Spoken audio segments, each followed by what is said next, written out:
හයි කියවන බුම්පෝවා කනෝකේ කනෝකේ කියන්නේ ability form එහෙම නැත්නම් හැකියා ස්වරූපය.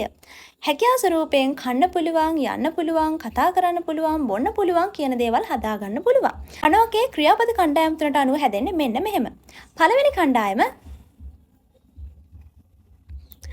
දෙවෙනි කණ්ඩායම, තුන්වෙනි කණ්ඩායම. කනෝකේ වලින් වාක්‍ය හදනකොට අපි දැනගන්න ඕනේ වැදගත්ම කාරණාව තමයි කර්මයට පස්සේ දාන්න ඕනේ පාටිකල් එක. කර්මයට පස්සේ අපි දාන්නේ සාමාන්‍යයෙන් ඕ. ඒත් කනෝකේ යෙදුන වාක්‍යයක කර්මයට පස්සේ එන පාටිකල් එක ඕ නෙවෙයි. ගා. උදාහරණ වාක්‍යයක් බලමු.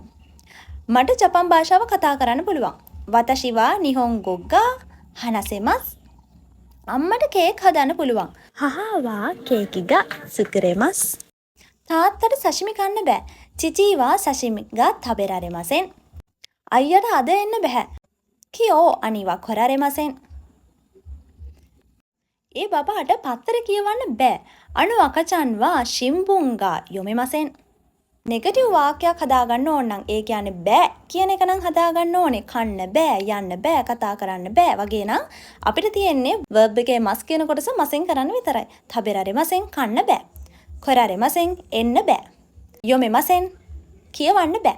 ඒ විදිහට කනෝකේ වල වැදගත්ම පාර්ට් එක තමයි මෙන්න මේ කියන ක්‍රියාපද ලිස්ට් එක කනෝකේ වලට හරවන්න බෑ.